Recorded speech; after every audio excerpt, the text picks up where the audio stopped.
The webinar will begin shortly. Please remain on the line.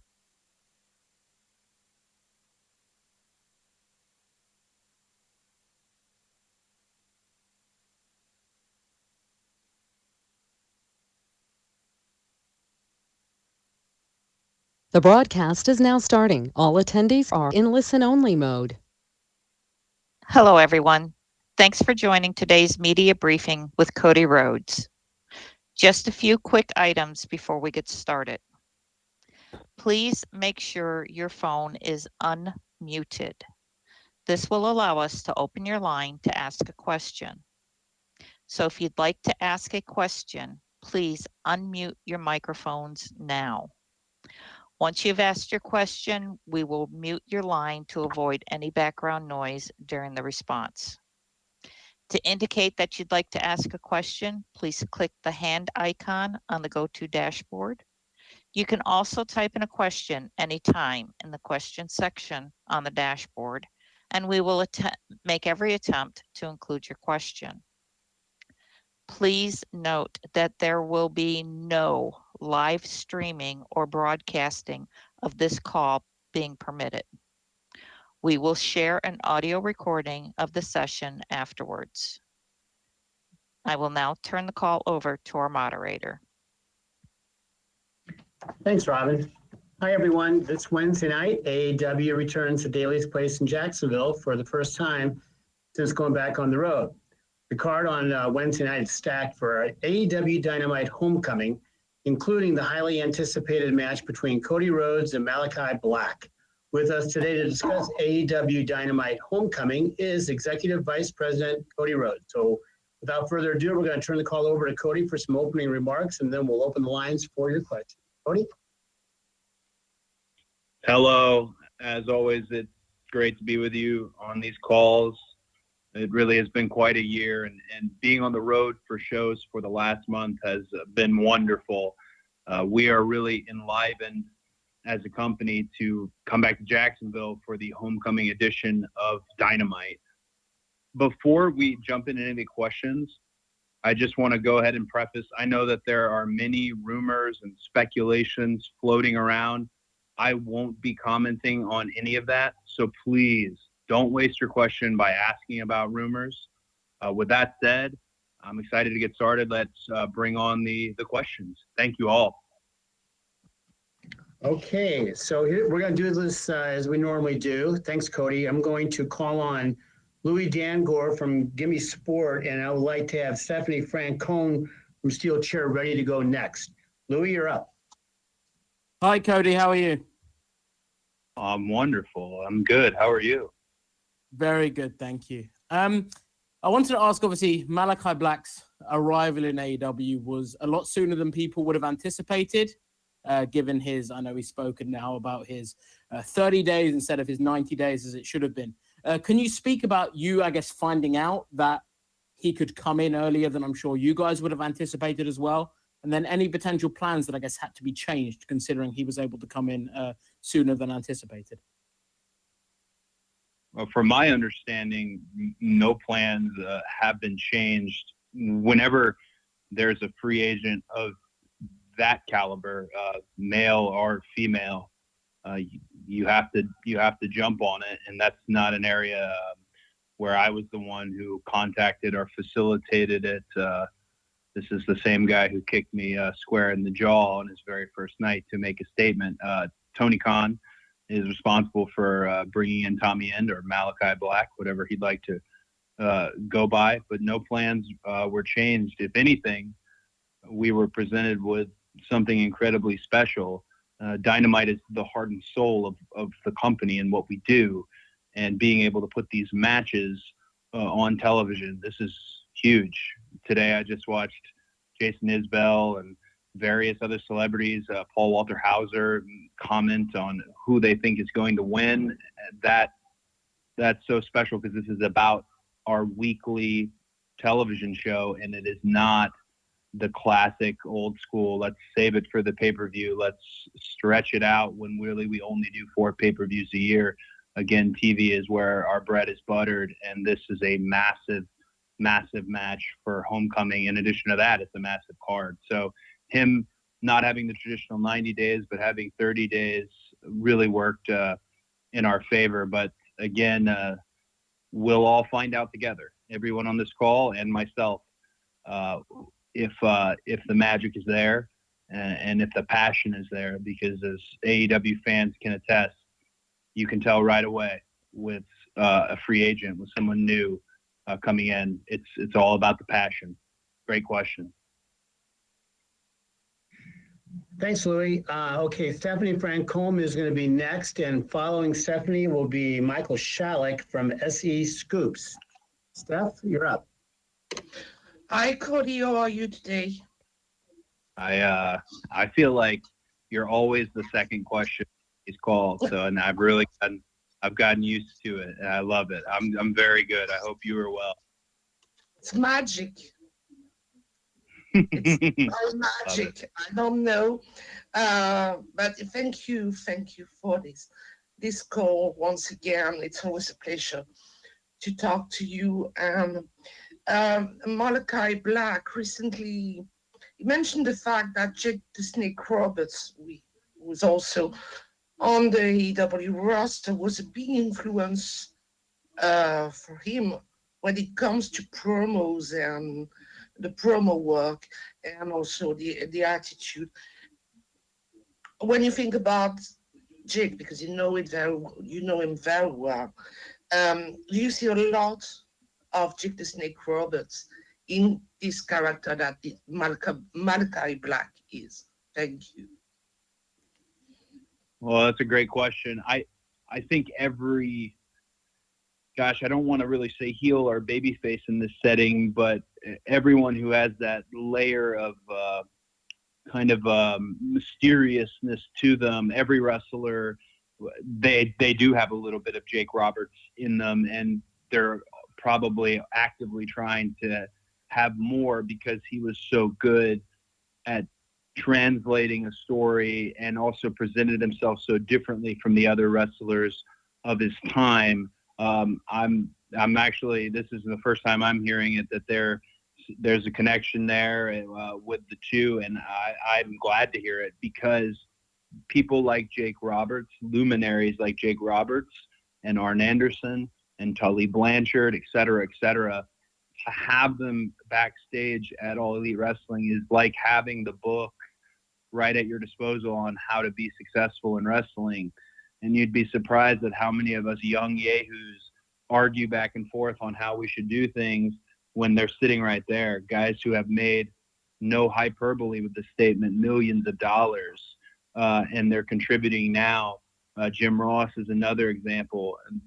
These luminaries, these legends, jumped on board to come to a startup wrestling company that 3 years ago nobody was fully thinking would become what it has become today, as we really settle into this golden age of wrestling on television.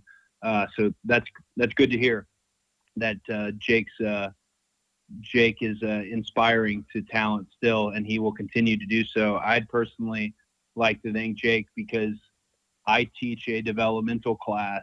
I don't know if we can say developmental class, but I teach a group of young wrestlers often before call time at television, and Jake has been there with me for every one of those classes. And if I'm being totally honest, he's a far better teacher and far more qualified than I am, and he's been incredibly helpful with young people, people like Brock Anderson, people like Lee Johnson, who's wrestling Miro for the TNT Championship. I'm rooting for Lee for the most coveted title in wrestling at Dynamite's homecoming tomorrow. So yeah, big shout out and props to Jake.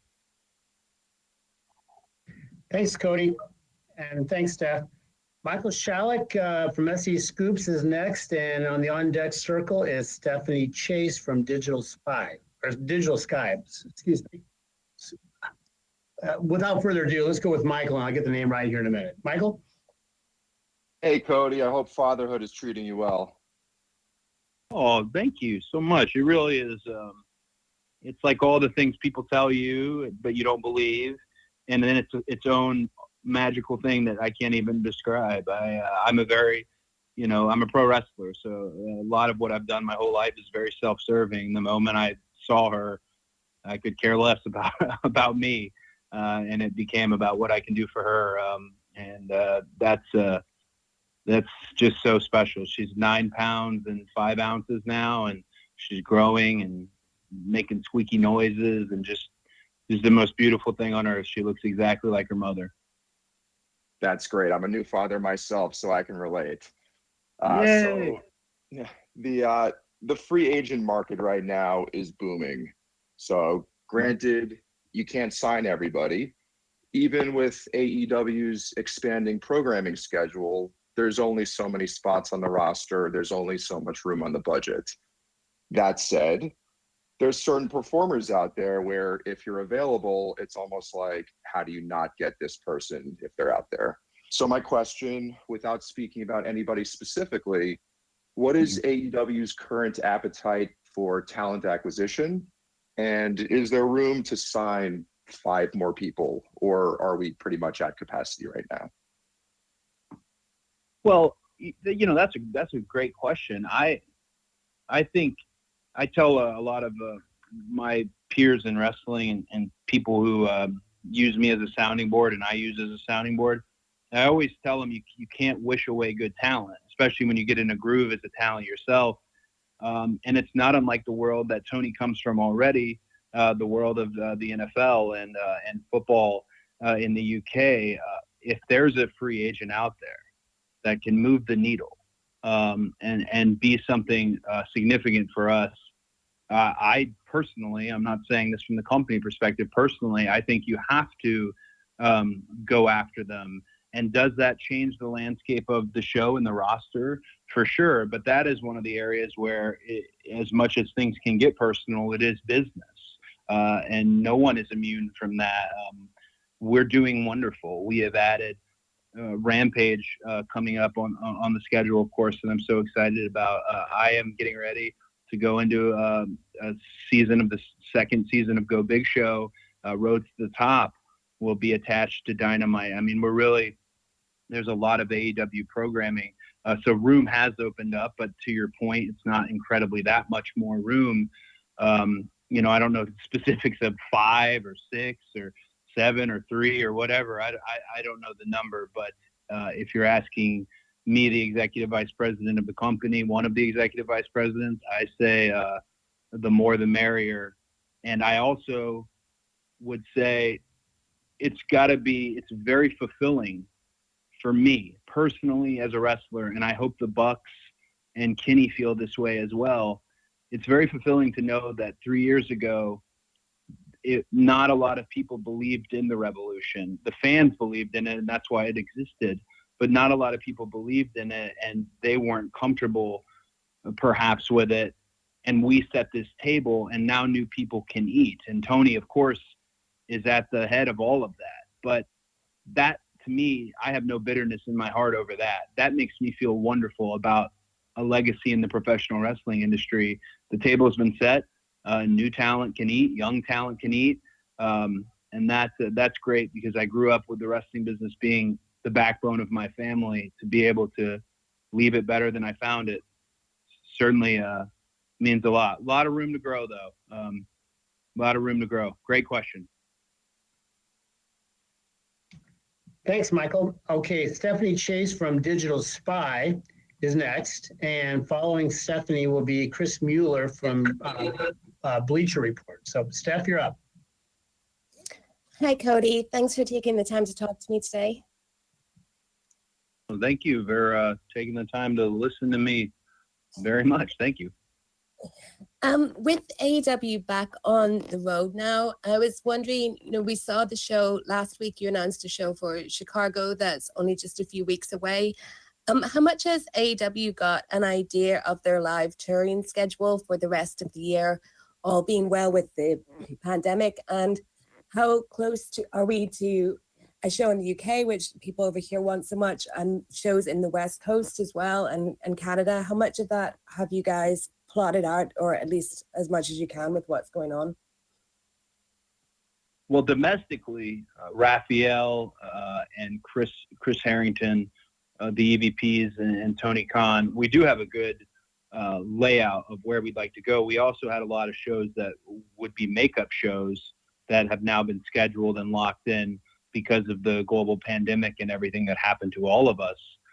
So we've got a great calendar strung out ahead of us in terms of it's fairly well mapped out. I don't want to give a false number on that, but there's a full touring schedule from East Coast to the West Coast. When it comes to the United Kingdom, I feel like I eat my words on this, but it wasn't my fault that the global pandemic happened. But the United Kingdom is a massive part of what we do. It's massive. They are some of the best wrestling fans on the planet. I had always envisioned that match with Anthony Ogogo was meant to happen in the United Kingdom. I just would revel in that whole, fun patriotic battle. But a lot of that is gonna fall on what happens with the variant itself, with vaccinations and with health and safety, because we need the fans to be healthy and we need the crew to be healthy. We're able to make changes, as we've seen in the past year, being a company that really led the way in how to do television during a pandemic. So I can't say that it's for sure going to happen, but I can say if you run a wrestling company and you don't intend on going to the UK, then I don't think you really run a wrestling company. So it's in our minds. It's just not on a schedule just yet, but we owe it to the United Kingdom, our partners at ITV, and I hope it's something we can accomplish. Thanks, Stephanie and Cody. Okay, Chris Mueller, you're up next from Bleacher Report, and following Chris will be Jim Barcelone from the Miami Herald. Chris? Hey, Cody. So I wanted to get your opinion on last week's main event with Nick Gage. Just what was your opinion of the match in general? And as an EVP, what's your overall opinion on deathmatch wrestling, and does it have a place in mainstream pro wrestling? Great question. I think the match was as advertised. Chris Jericho, or that night, the Painmaker, and Nick Gage were very clear about a death match and what you were going to get. It went on in the second hour, and it was indeed as advertised. I, before AEW was a thing, had considered doing a death match with Matt. I feel like I'm going to butcher his last name, but Tremont. I had really heavily considered it, and I never pulled the trigger on that. But that was indeed a death match, and I think the answer to your question about does it have a place in television, well, we were the #1 show on cable, and that is a huge honor. 3 weeks in a row, that's a huge honor and a responsibility to our fan base. During the Olympics, we're the #1 show on cable. So yes, I think it does have a place. I don't think it's something you will see often. That's just my opinion as asked for. I don't think it's something you'll see often. And I think it's important that you balance your show out with, sure, there was this death match between the Painmaker and Nick Gage, an unbelievable match. But also there are wrestlers on our roster who try to present a little bit more of a family aspect to what they do, a little bit more clean cut. There are wrestlers that are a little bit more geared towards children in terms of building a younger fan base. And that's really what makes this wonderful buffet of wrestling. So yeah, I do think there's a place for it. I don't think it's something you'll see often on our product, but there's definitely a place for it. And kudos to those guys for putting themselves through that and having a great main event. Thanks, Chris. Jim Barcelone from the Miami Herald is next, and then after that, I'm going to take a question from the right end. So, Jim, go ahead. Thank you, Cody. Hey, you mentioned Rampage a little earlier, and I'm curious because AEW Dark and AEW Dark Elevation, two really good shows on AEW YouTube, the presentation of those are different, and there are things that are different about those two shows. And I'm curious if there's anything you could tell us up front about Rampage, that will separate itself from Dynamite and the presentation of it and just what we can expect from Rampage? Yeah, that's a great question. With Rampage, we're going to have a bunch of news, hopefully coming in the following week. But I can say just a few things about the show itself. One, I think you'll see with the show that it's more centered around the fight itself, the match itself, being that it's a 1 hour program. I think you'll see a little bit more fight forward focus. In addition to that, Mark Henry will be joining the booth on commentary. And I think that's a really fun perspective. I've known Mark for quite some time. I'm very proud of this. I was able to start a community outreach department at All Elite Wrestling, and Mark Henry was one of the first people that I had to have on that team. He would have started his own department if he could, because of his contacts in this world, his ambassadorship all around with various outlets as we go from market to market to do good. I'm very proud. I know it's not exactly on the crosshairs of your question, but I'm very proud of the community outreach group. Thunder Rosa is incredibly helpful. We did wonderful stuff with Salvation Army. Tomorrow we've reached our goal for Wounded Warriors, and many of them will be in attendance at homecoming. Hats off to the captain, Sean Dean. I wanted a bit more responsibility in the company, and this department is an area where I'm really going to sink my teeth in, because I truly believe in, however famous or however you want to put it that you are, your sphere of influence and your ability to positively affect the towns you go to is a wonderful, wonderful thing that you can do for really no cost. So I'm very excited about community outreach, and I'm excited about Rampage, to hear Mark on commentary and to see a show that, to your point, having these different identities with Elevation, with Dark, with Dynamite, it will have its own. I kind of want to break a spoiler, but what the hell? Every now and then I get in a little trouble. I think, so maybe it's not a spoiler, I think the canvas with the logo in the center, which is one of my favorite things ever, is returning for Rampage. I think. So y'all can all tweet me endlessly if I was wrong about that. But that's as much of a spoiler as I can give you on Rampage. More news coming this week. I'm very excited about it. Thanks, Jim. Okay, I'm going to take a question here from our online submissions from Darren Paltowitz from the Hype magazine. Cody, when Darren had the pleasure of speaking to you about 3 years ago, and he asked you about your original to-do list, and at the time you said that to-do list was pretty much completed. So you created a second to-do list, and then that consisted of All In happening, and All In being an absolute grand slam. So he's kind of interested in your to-do list. What else do you have?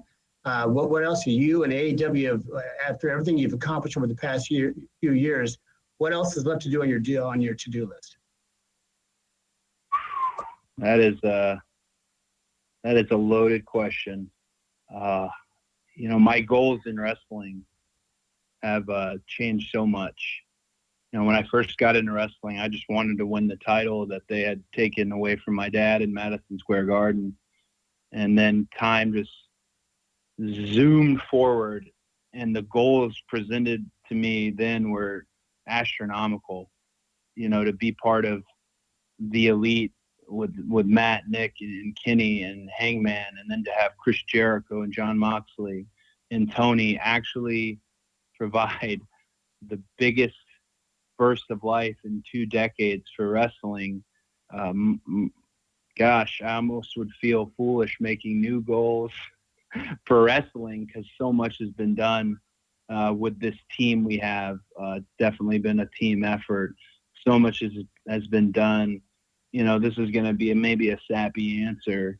But I think before, it's all said and done, and I don't know when that is, because between you and I'm pretty tired right now. I would like my daughter to know, I'd like my daughter to know that I never gave up. at an industry that really can chew you up and spit you out, I never gave up. I really wanted to move forward, and the identity that was presented to me, I was going to outgrow that. The plans that were presented to me didn't match my own plans. And I just hope that's something that she can know. I think that's my biggest goal is, I had the best dad in the world. And, sorry, I just want to be that for her. Thanks, Cody. Amy Nemedy from Russell Joy, you're going to go next, and behind Amy will be Nick Hausman from Wrestling Inc. Amy? Wow, what a follow-up. Congratulations to the birth of your daughter and for the beautiful world that you want to show her. I want to touch back to the community outreach program because you kind of took the question right out of my mouth. So with AEW, community charity and giving back has been very crucial from the outset. And with the formation of AEW Community, you now have the Safe Alliance Project, the Wounded Warrior Project. Can you talk a little bit about the formation of AEW Community, how it came into place, and how you sort of choose the programs that you're going to be working with as you give back to communities on the road? Absolutely. It was kind of all the stars were aligning at once on community outreach. Paul White, he's an ambassador to the Special Olympics. Paul White arrived. I have a relationship with him. Mark Henry, all about community outreach. And at the time, I was banging on Tony Khan's door every week wanting to put this department together, because one of the things I learned through my career is a woman named Sue Aitchison, you guys might know her, was the power of the program and how you can change someone's life, politics aside, place on the card aside, how you can have that positive outreach. Eddie Graham was also someone who really, it was first and foremost in his business, and Eddie Graham taught my dad and my dad taught me. And what I wanted to do different was I wanted to get basically, Thunder Rosa in the Texas area, and she has social work experience, and Captain Sean Dean, his military connections. I wanted to do things that other companies can't do, and I don't think still can do, with in-program activations. We saw one at Double or Nothing with Canines for Warriors, which Mega of the Jags helped me coordinate. I'm open to everything. That's why we put the email out there publicly. It's my way of trying to reel in as many places to work with that do good, that truly do good. The Jags Foundation has been incredibly helpful. We're busing in 600 children, youth groups, to the homecoming show tomorrow, 600. And I hope that I can give one of them my weight belts on my entrance. These in-program activations where we can actually see these folks means a lot to me. Again, Sue Aitchison was a real model for that. And I always appreciated, because I did endless amounts of appearances throughout my career. They were incredibly important for my education. So yeah, I'm sorry, I'm almost speaking vaguely about it all. I'm very proud of it, but I'm real excited that every town we go to, I can ask Lance Archer, about Texas. I can ask John Moxley about Cincinnati, and I can do that everywhere we go. And we can have that talent specifically involved. It was really amazing to me, the roster, after we took that photo in the ring, the amount of people said, I want to be part of this. That's how you know you got a really good roster. And again, I wanted more responsibility. I wanted this group to happen, and Tony blessed us with this group. I want talent to be able to experience what I experienced and just know the power of wrestling. There's nothing like it. There really isn't anything like wrestling. And right now it's destination programming all over the world again. So that's to me, I want to spread that all around. Thanks. Thanks, Amy. I'm sorry. Thanks, Amy. Nick Hausman, you're next.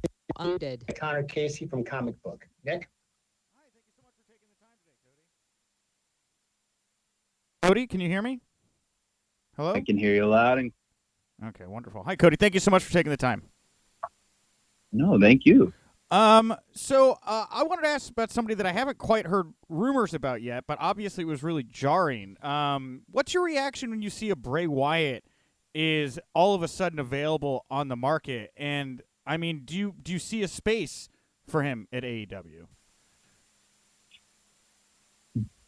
Bray Wyatt was Muted. my rookie at that second season they did of NXT, and the Rotunda family and the Rhodes family, that they certainly go way back. I can't comment on if I see a spot for him when it comes to us, but I can tell you an incredibly creative individual, an incredibly creative man. And whenever I see someone like that lose their job or move into the next phase in their career, as someone who left WWE on my own, and at the time that was super unheard of to leave. I just always, I can't be everyone's sounding board, but I really want to be because I'll give you an example. I'll pivot away. I would have never thought that Matt Cardona was going to end up being this GCW champion and getting pelted with trash. But I should have thought he would be doing something. And that's kind of to circle back to Bray. I can't comment on if he fits in with us, but I can say if he has an ounce of passion for this, that guy can fit in anywhere because he's a very special talent. So that's really all I could say there. Thanks, Nick. Connor Casey, you are up next, and I'm going to follow Connor with a write-in question from Russ Weekland from Hollywood Life. Connor?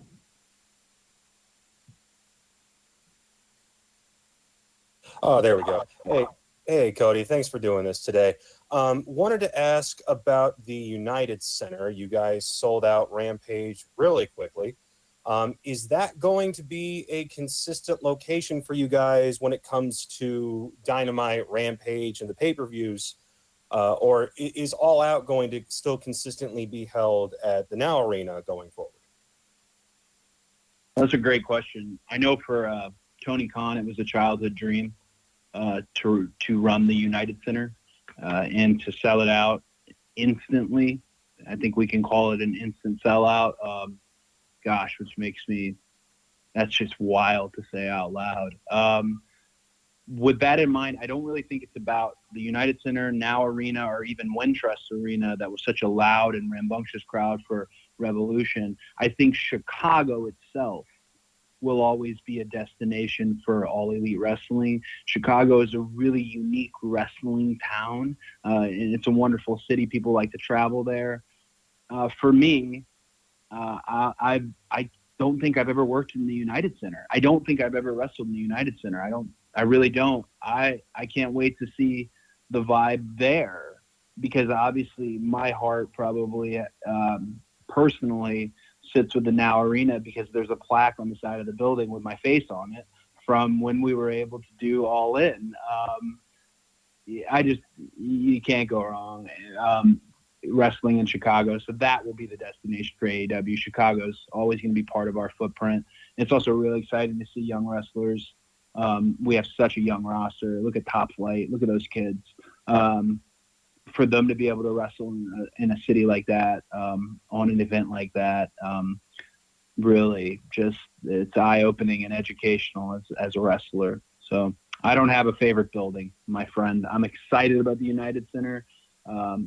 And the fact that we could fill it instantly, that really emboldens our fans. Really, it begets the question, what's next? Where is next? Thanks both. Okay, here's my a write-in question from Russ Weekland from Hollywood Life. And then following Russ will be Izzy from the Hot Tag with Izzy. First from Russ. It appears that so many great things are happening in AEW. The people coming in, the amazing matches, great new shows. Is there anything that you think needs improvement or needs to be finessed in any way as the months and years continue for AEW's continued success? I'm sorry, is the question, does anything need improvement? Yeah, is there anything that you can finesse or anything you can improve that will guarantee success down the line for AEW? Well, I don't know if we get the guaranteed success, but I can tell you that one of my favorite jobs I have at All Elite Wrestling is every now and then I will coach 1 to 2 matches a night. And when I'm the coach, often I have an incredibly long or non-existent leash when it comes to my matches, because I like to retroactively give the notes on, hey, did you hear this? This could have been a good opportunity for that. Hey, I would try this next time. The one thing I do give my talents when I'm coaching a match is, what's your goal? Is your goal to find the floor cams and make good facials? Is your goal to sell? Is your goal to see this thing that you want to kind of what's old is new and take it and present it in a new way, a new move, whatever it may be. So in terms of improvement,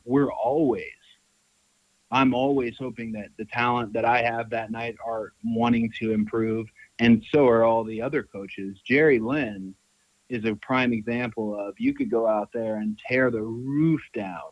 As soon as you come back, he's going to tell you, hey, you forgot to sell your leg, and just humble you right away. Jerry Lynn, really wonderful coach. My brother Dustin, who I don't put over near enough, coaches the women every week. He has them in the ring far before call time, sweating and just running and gunning, getting reps in.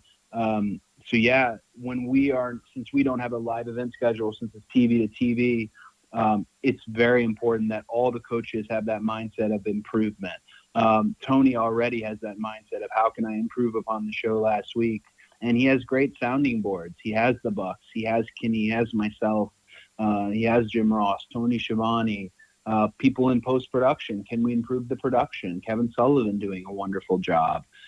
So yes, there is lots of things that we can improve and have to improve as we continue to move forward. We want to grow. I mean, we want to grow. There's no plans to not grow as a company. I can't pinpoint one thing. I know with the Nightmare Factory, which is my school here in Georgia, the biggest thing we try to get across and improve are promos. It seems like in this day and age, everyone is incredibly athletic and can do every spot under the sun. But if you can get people to listen to you, if you can get people to love you or love to hate you, if you can truly connect with them, it should be called connection class. If you can find that connection where they are talking about you, that's the gold standard. That's like being an emotionally available actor in Hollywood. That's it, to have that promo. So that's an area, if I had to focus on anything with improvement, it would be performing in front of a crowd and having them involved in what you do, because wrestling is very much, they have to be involved. You can't have a match where they're not involved, and promos. Thanks, Cody. Okay. Izzy from the Hot Tag with Izzy is next, and following Izzy will be Brian Joyce from Wrestle Talk. Izzy. Hey, Cody, what's up? How are you?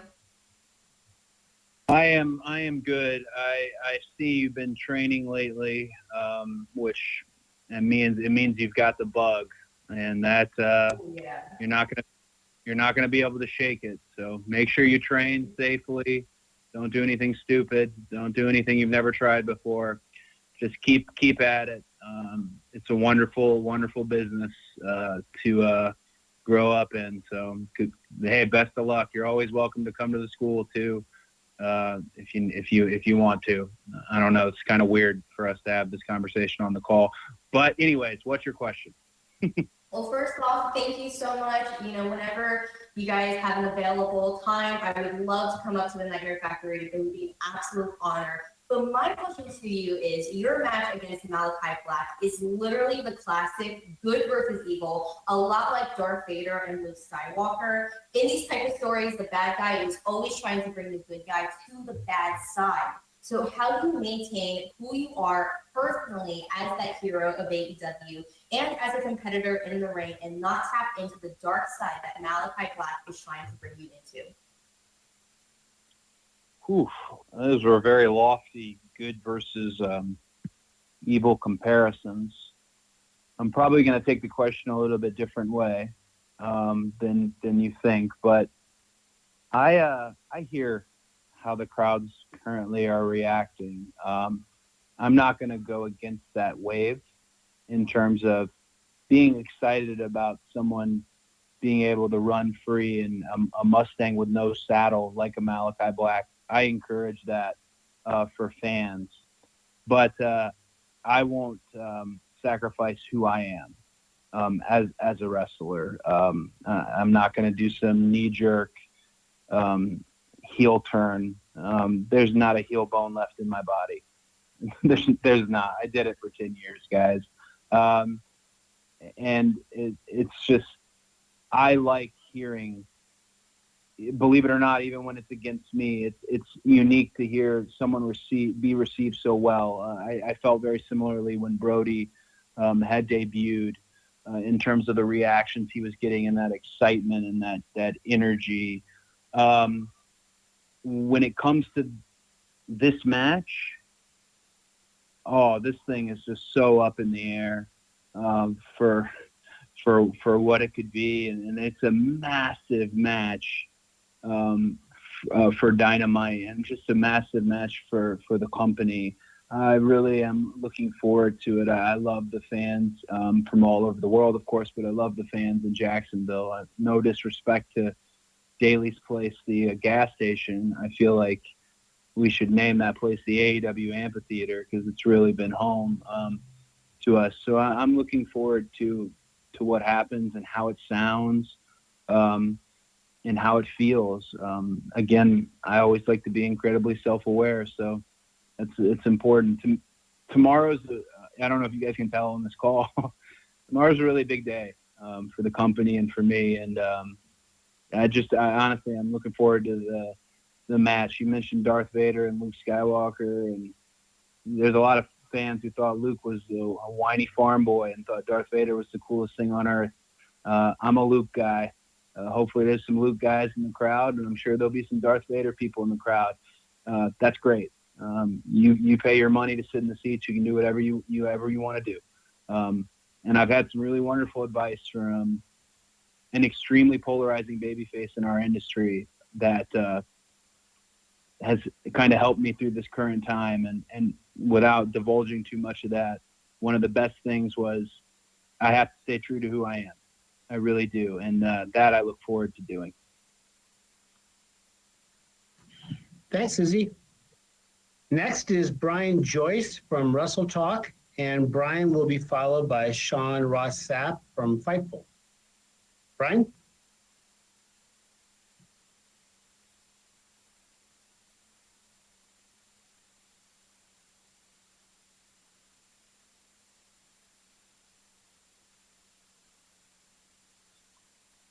Brian?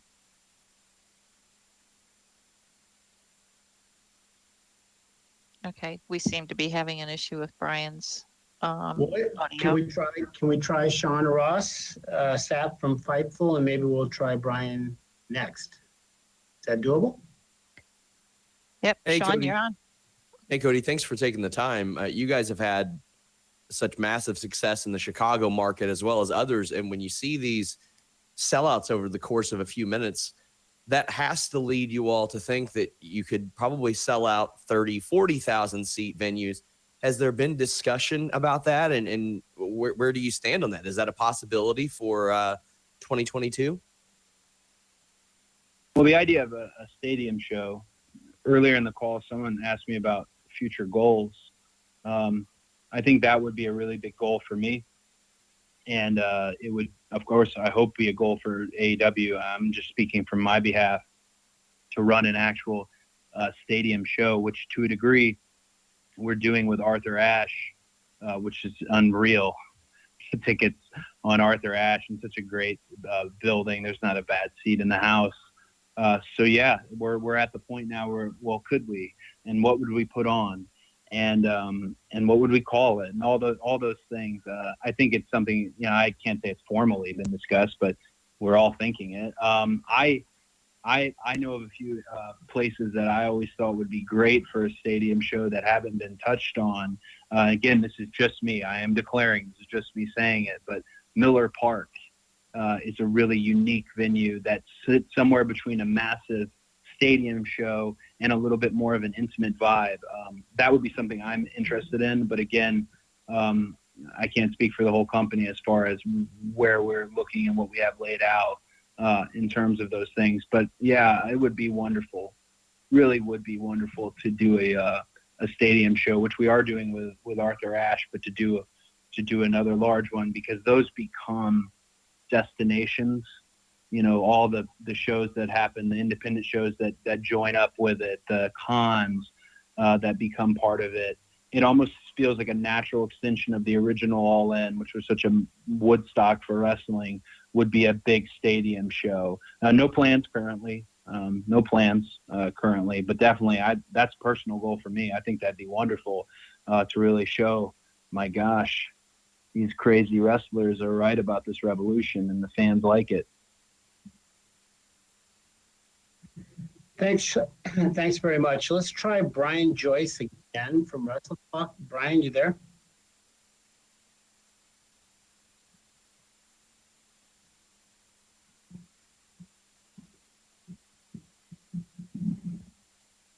I can hear something in the background, but he's not coming across. So That Brian, might be the motorcycle in the background. yeah. Brian, if you'd like to type in your question, Jim can ask it that way. In the meantime, can we go to John Alba from Spectrum Sports? Hate to surprise John, but John was next in line. John, are you there?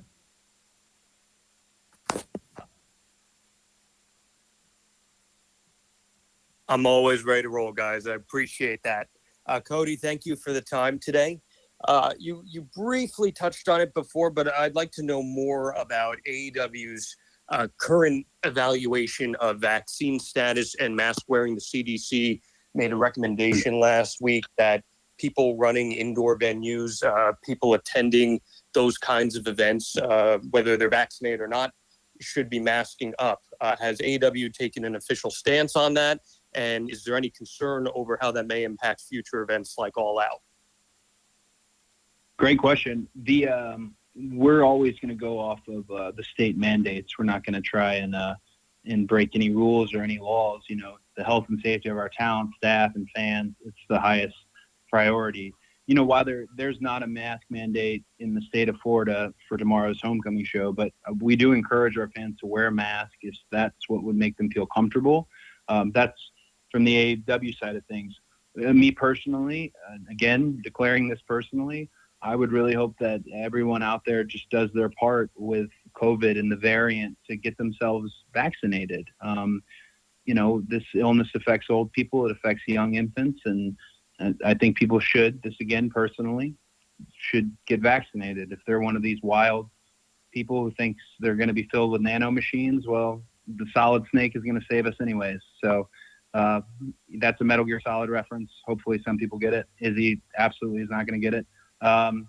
Yes, we're going off state mandates. So it's something that we're looking at and we monitor every day. Every day, Mega sends a new COVID protocols, how it looks globally, how it looks domestically, so that we can prepare. And we are prepared. The pandemic came, and that's why we're calling this show Homecoming, because Daly's Place in Jacksonville, Florida became our home. The Nightmare Factory was fitted to operate 7 shows as well. We'll be able to pivot. That's a strength in leadership in terms of Tony Khan and strength in the company in case we have to. Right now, no plans to change. The main plan is to follow state guidelines. And if masks are state guidelines, absolutely. If vaccination proof is state guidelines, absolutely. We want fans to have fun and have fun safely. Thanks, Cody. So for our final question of the day, we're going to try Brian again, Brian Joyce from Wrestle Talk. And if we don't have Brian, we will wrap it. But Brian, hopefully you're there. Brian? You can't, Jim. You can't leave practice on a miss. Everyone knows that. We got to get another question. We got to get another question. All right. Well, there is a write-in. So how about if I take a write-in? And this is a good write-in here. So let's end it with a write-in from Sebastian Diaz from Over the Top Rope. Oh, I'm sorry, Over the Top Rope. Congratulations on the success of AEW over the past couple of weeks, which may have been the most important in the company history these past couple of weeks. How do you keep this momentum going and growing? You know, taking what's happened over the past couple of weeks and replicating it tomorrow, the following week, and the following week. Great question, and I think the answer there is what you see front and center.